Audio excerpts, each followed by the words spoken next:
Kaleshwaram commission వేసింది విచారణ కోసమా లేక బ్లాక్ మెయిలింగ్ కోసమా అని ప్రశ్నించారు బీజేపీ నేత ఈటెల రాజేందర్.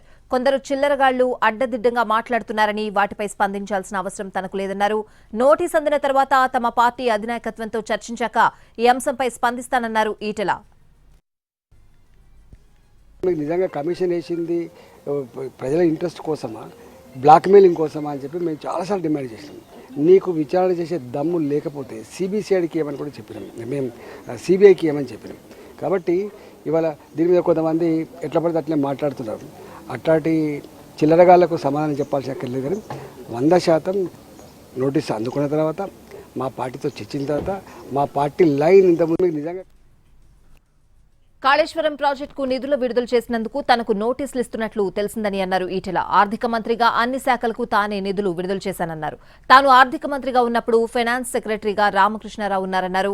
నేడు ఆయన చీఫ్ సెక్రటరీగా ఉన్నారన్నారు. తనతో పాటు మంత్రులుగా పనిచేసిన వాళ్లు నేడు కాంగ్రెస్ పార్టీలో ఉన్నారన్నారు ఈటెల. వాళ్ళందరినీ కూడా ప్రశ్నిస్తారా అని ప్రశ్నించారు ఈటెల రాజేందర్. విడుదల చేసిందని నిధులు అన్నిటి విడుదల చేసేది నేనే కదా. బాగా బడ్జెట్ పెడతాం, 1 లక్ష కోట్ల బడ్జెట్, 1,30,000 కోట్ల బడ్జెట్, 2 లక్షల కోట్ల బడ్జెట్ పెట్టినప్పుడు ఇది అనిమల్ హస్బెండరీ డిపార్ట్మెంట్ బడ్జెట్, ఇది ఇరిగేషన్ పద్దు, ఇది జీతభత్యాల పద్దు అన్నిటికీ ఇస్తూ ఉంటాం. అదే నేను ఇంకొక మాట అడుగుతున్నా. ఇవాళ రామకృష్ణరావు గారు నాకు అదృష్టం ఏంటంటే 2014లో నేను ఆర్థిక మంత్రిగా ఉన్ననాడు రామకృష్ణరావు గారే మా ఫైనాన్స్ సెక్రటరీ ఉన్నాడు, సెక్రటరీగా ఉన్నాడు, ప్రిన్సిపల్ సెక్రటరీ వేరున్నప్పటికీ కూడా ఉన్నారు. ఇవాళ వారే చీఫ్ సెక్రటరీగా ఉన్నారు. కాబట్టి నాతో పాటుగా మంత్రులుగా పనిచేసినాడు కడియం శ్రీహరి గారి ఆ పార్టీలో ఉన్నారు, జూపల్లి కృష్ణారావు గారు నాకు ఉన్నాడు, తుమ్మల నాగేశ్వరరావు గారు ఉన్నారు. వీళ్ళందరూ రేపు వాళ్ళందరినీ అడగరాదు అసలు కేసీఆర్ ఫంక్షనింగ్ ఎట్లా ఉండేది, కేసీఆర్ నిర్ణయాలు ఎట్లా వాళ్ళు చెప్పరా? నువ్వు అభాస్పాలు అయితే గుర్తుపెట్టుకో. అసలు విడుదల చేసిన దాని మీద చెప్తారట. నన్ను నిధులు అన్నిటి విడుదల చేసేది నేనే కదా.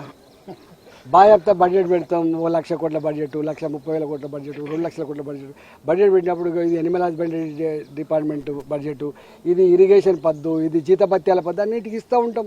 అదే నేను ఇంకొక మాట అడుగుతున్నా. ఇవాళ రామకృష్ణరావు గారు నాకు అదృష్టం ఏంటంటే 2014లో నేను ఆర్థిక మంత్రిగా ఉన్ననాడు రామకృష్ణరావు గారే మా ఫైనాన్స్ సెక్రటరీ ఉన్నాడు, సెక్రటరీగా ఉన్నాడు, ప్రిన్సిపల్ సెక్రటరీ వేరున్నప్పటికీ కూడా ఉన్నారు. ఇవాళ వారే చీఫ్ సెక్రటరీగా ఉన్నారు.